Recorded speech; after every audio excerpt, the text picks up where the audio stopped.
السلام عليكم ورحمة الله وبركاته. نحمده ونصلي على رسوله الكريم، أما بعد. أعوذ بالله من الشيطان الرجيم، بسم الله الرحمن الرحيم. قال الله تعالى: لهم البشرى في الحياة الدنيا وفي الآخرة لا تبديل لكلمات الله ذلك هو الفوز العظيم. صدق الله العظيم. اللهم صل على سيدنا محمد وعلى آل سيدنا محمد وبارك وسلم. محترم دوستوں اور بزرگوں، ہندوستان مختلف تہذیبوں اور متعدد مذاہب کے ماننے والوں کا ملک ہے، اور برابر یہاں کی خمیر میں، یہاں کی مٹی میں مذہب شامل رہا ہے۔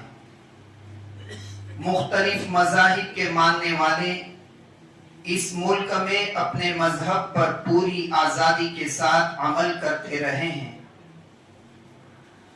ماضی بعید میں جب مسلمانوں کے قافلے نے اس سرزمین پر قدم رکھا اور ہندوستان کے مغربی ساحل پر اپنے خیمے نصب کیے، اس وقت کی تاریخ بتاتی ہے کہ متعدد مذہب کے ماننے والوں سے آباد یہ ملک، متعدد مذہب کے ماننے والوں سے آباد یہ ملک مذہبی اعتبار سے آزاد تھا،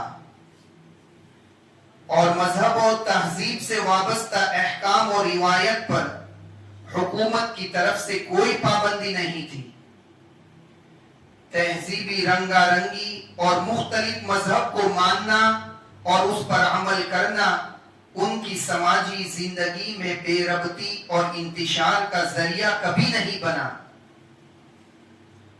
مسلمان جو ایک مستقل دین اور مکمل تہذیب کے ساتھ نہ صرف عبادتوں بلکہ شخصی معاملات میں بھی قانونی طور پر آزاد رہے ہیں، اور ابتدائی زمانے کی تاریخ بتاتی ہے کہ جہاں ہندو معاملات اور مسائل کے حل کے لیے برہمن متعین کیے جاتے تھے، مسلمانوں کے معاملات مسلم قاضیوں کے ذریعے طے پاتے تھے، جنہیں اس وقت کی اصطلاح میں ہنرمند کہا جاتا تھا۔ ہندوستان میں ایک عرصے تک مسلم حکومت قائم رہی۔ اس زمانے میں بھی مسلم آبادی کے لیے ان کی عبادتوں کا نظام اور شخصی قوانین بحال رکھے گئے، اور مختلف مذہب کے ماننے والوں کے معاملات ان کے مذہب کے مطابق طے کیے جاتے رہے۔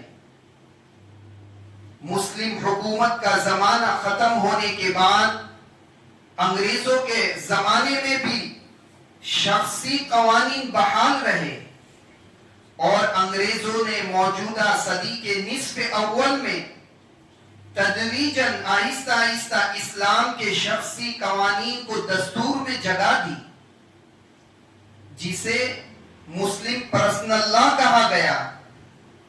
یہ دستور سازی دراصل اس حقیقت کا اعتراف تھا کہ مسلمان ان قوانین، یعنی جن کا تعلق شخصی اور عائلی زندگی سے ہے، اس سے دستبردار نہیں ہو سکتے، اور ایک ذمہ دار حکومت کا فریضہ ہے کہ وہ مسلم پرسنل لا کی اہمیت کو محسوس کرے اور اسے قانونی تحفظ دے۔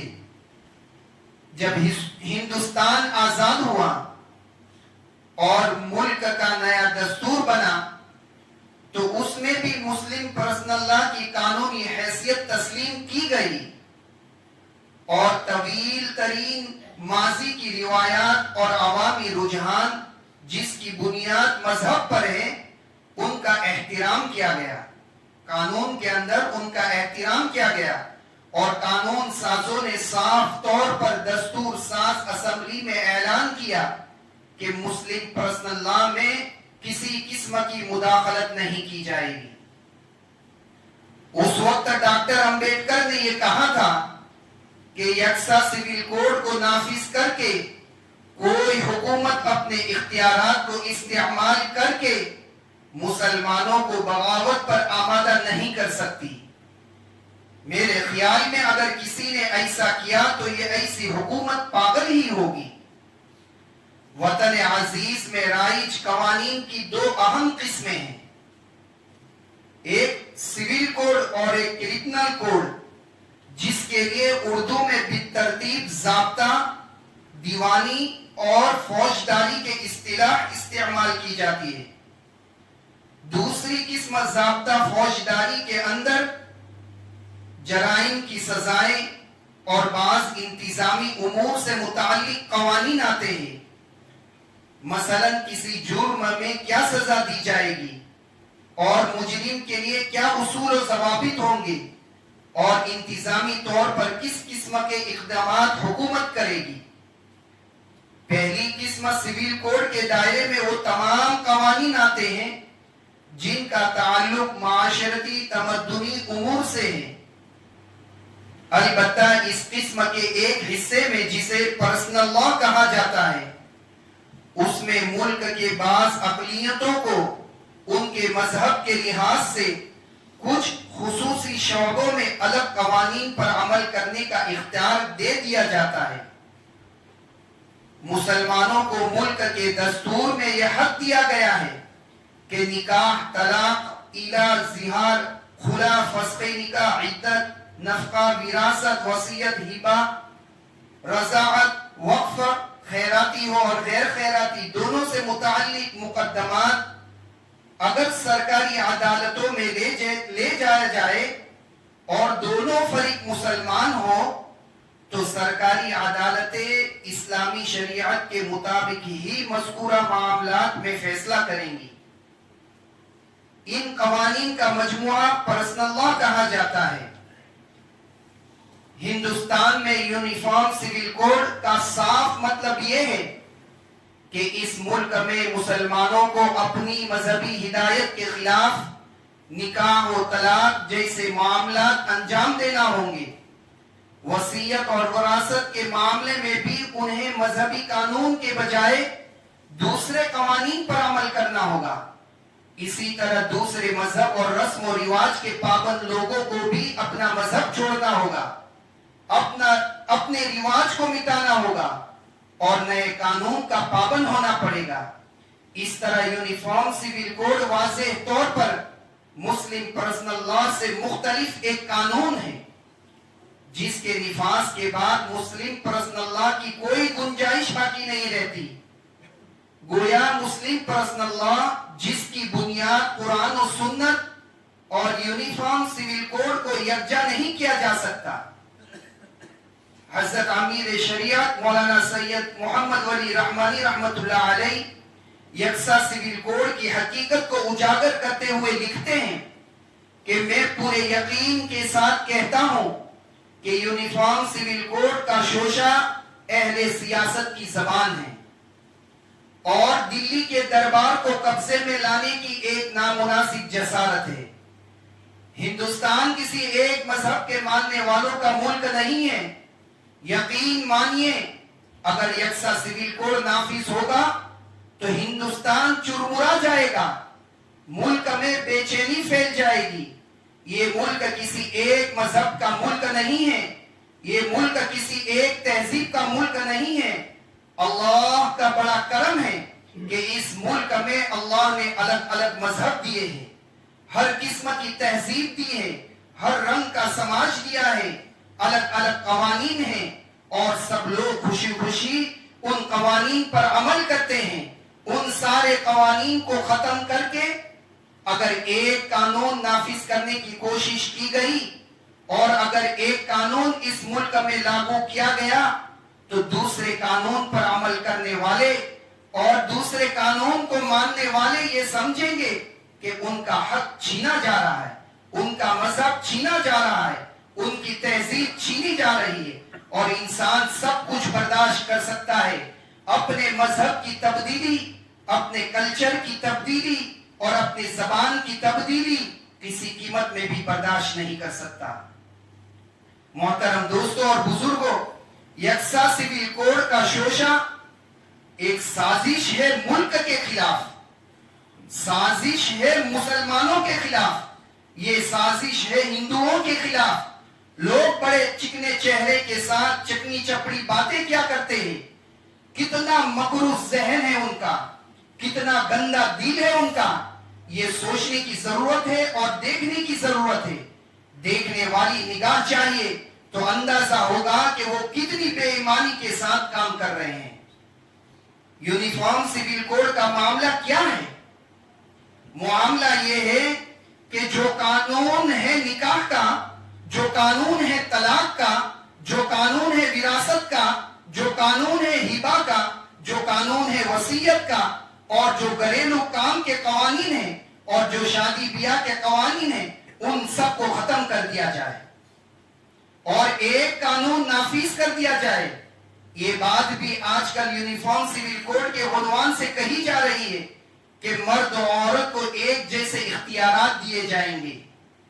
ساتھ ہی یہ بھی کہا جاتا ہے کہ اسلامی قانون ٹھیک نہیں ہے، مرد کو وراثت میں دوہرا اور عورت کو اکیلا، بھائی کو ڈبل اور بہن کو سنگل حصہ دیا جاتا ہے۔ بات سمجھ میں نہیں آتی، یہ بات درست نہیں۔ یہ اسلامی قانون پر اعتراض کیا جاتا ہے، یہ اعتراض کرنے کی بات ہی نہیں۔ آدمی جوان ہوتا ہے، شادی بیاہ کرتا ہے، بال بچے ہوتے ہیں، تمام تر اخراجات کی ذمہ داری شوہر پر آتی ہے، خرچ بیوی کے اوپر عائد نہیں ہوا کرتا۔ نفقے کی ذمہ داری، کھانے پینے اور پہننے کی ذمہ داری، اولاد کی ذمہ داری سب شوہر پر ہے۔ ساری مالی ذمہ داری مرد پر ہے۔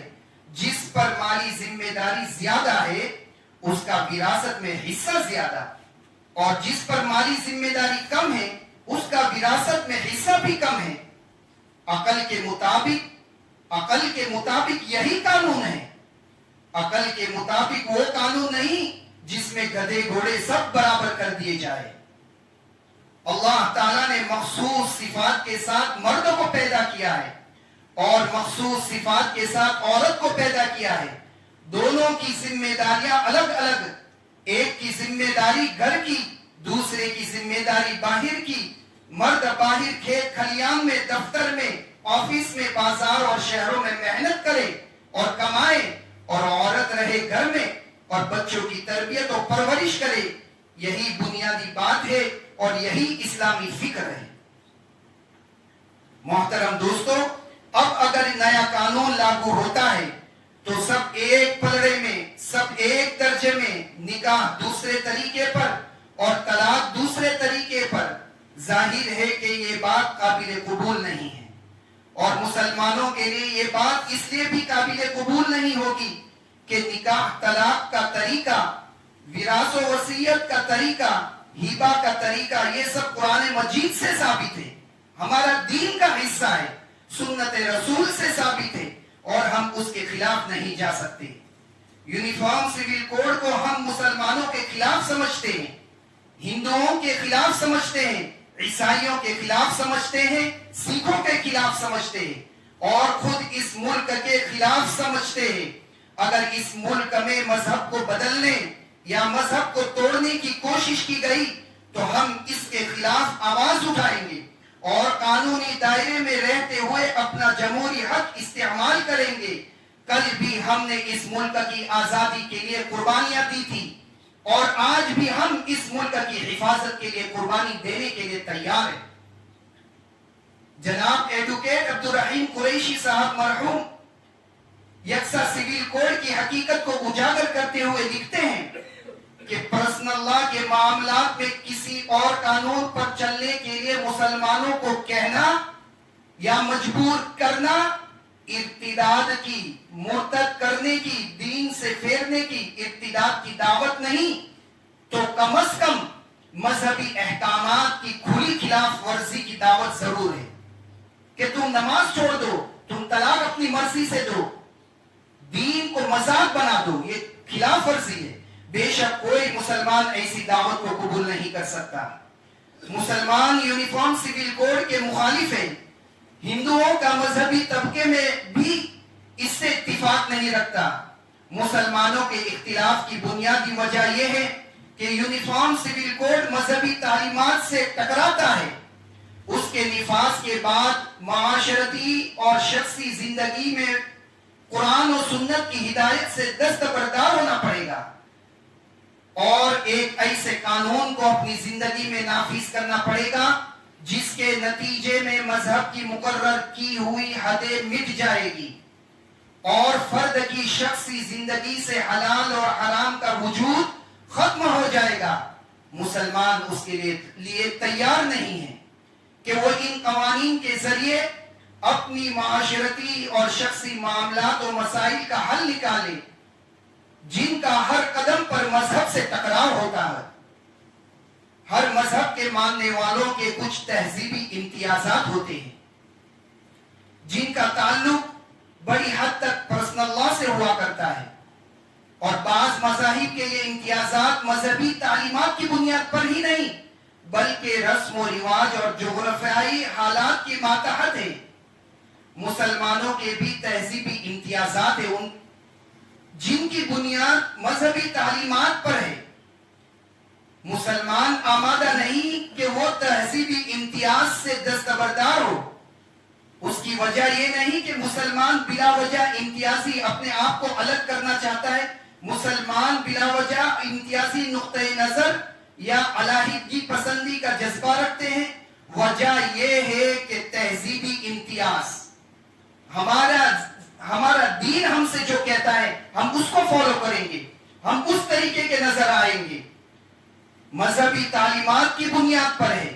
یوں بھی تہذیبی رنگا رنگی اور آئینی زندگی کے طور طریقوں کی جداگانہ نوعیت کا نتیجہ علیحدگی پسندی نہیں ہوا کرتا.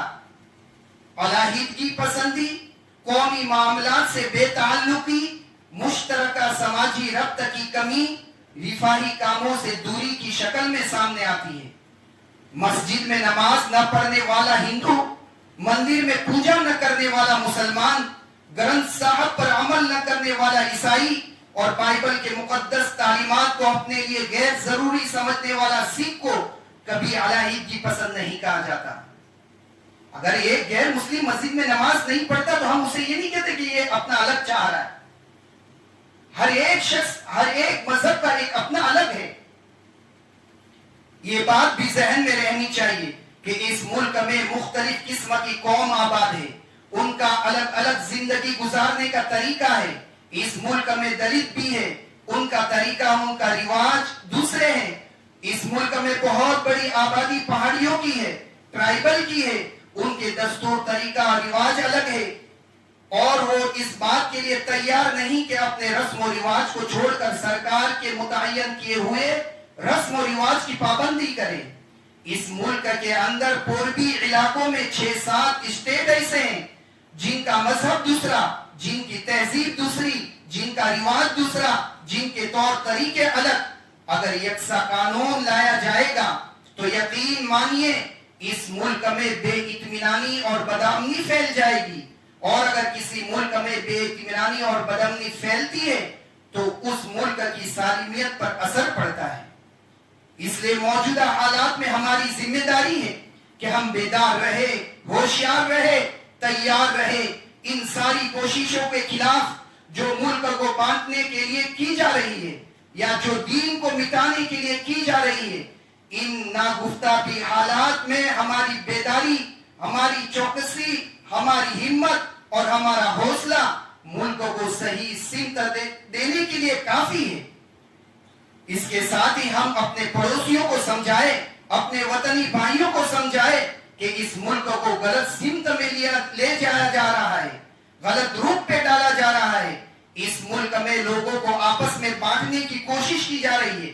اس لیے ہماری ذمہ داری ہے کہ ہم ایسا ماحول بنائے کہ ہر کوئی اس ملک میں امن و سکون کے ساتھ, خوشحالی کے ساتھ زندگی بسر کرے, چاہے وہ کسی مذہب کے ماننے والا ہو, کسی تہذیب پر عمل کرنے والا ہو, کسی رسم و رواج کے پابند ہو. ملک کو محفوظ رکھنے کے لیے, ملک کو ایک رکھنے کے لیے ساری پبلک ایک زبان رہے, آپس میں کوئی اختلاف نہ رہے, کوئی اختلاف نہ مذہب کی بنیاد پر ہو، نہ تہذیب کی بنیاد پر ہو، نہ رسم و رواج کی بنیاد پر ہو.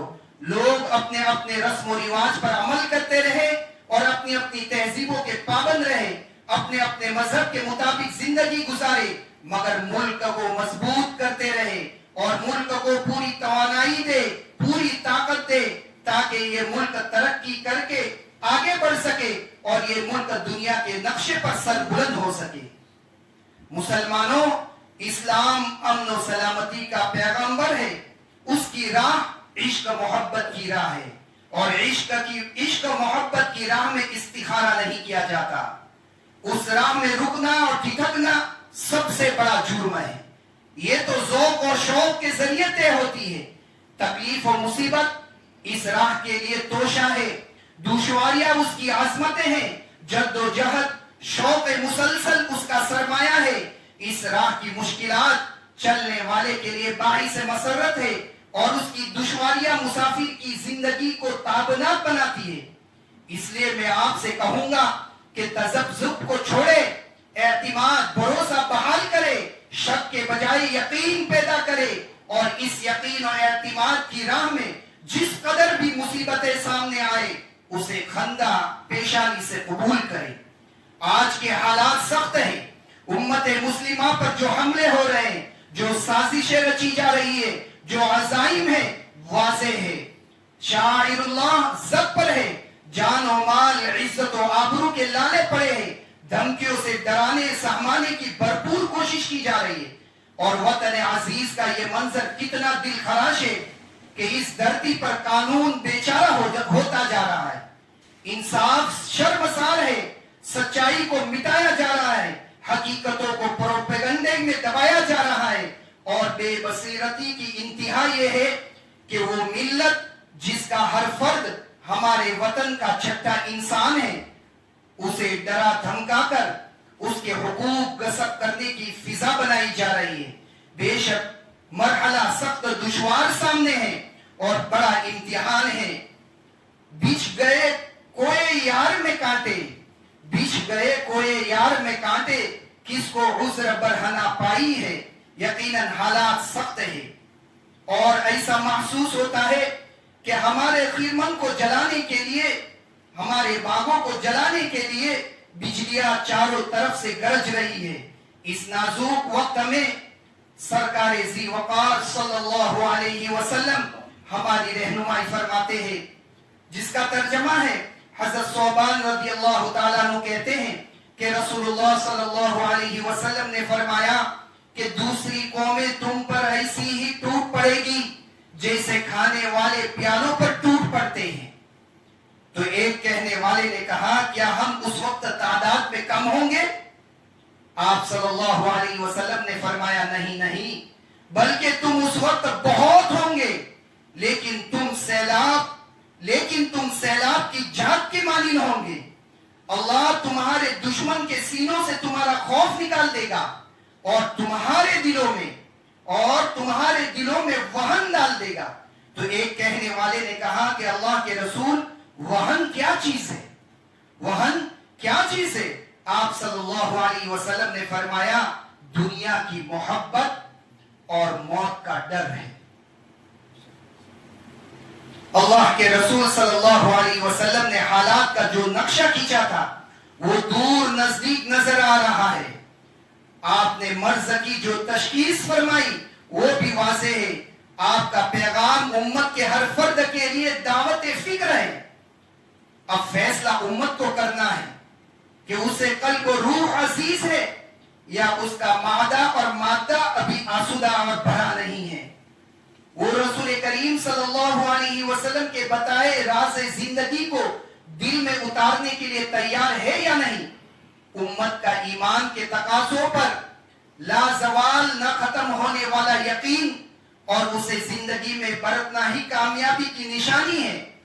اقتدار کے تقاضے نفرت کی آبیاری اور عداوت کی کاشتکاری ہو سکتی ہے، مگر ایمان کے تقاضے دنیا کی محبت اور موت کا خوف نہیں ہو سکتے.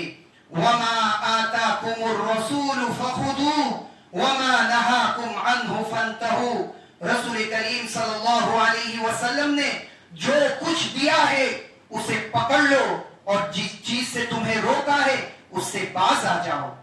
دعا ہے کہ اللہ تعالیٰ ملک کے ان مشکل حالات میں ہمیں اپنی ذمہ داریاں صحیح طریقے سے نبھانے کی توفیق بخشے اور ملت اسلامیہ ہندیہ کو سر بلند فرمائے. آمین یا رب العالمین. وآخر دعوانا الحمدللہ رب العالمین.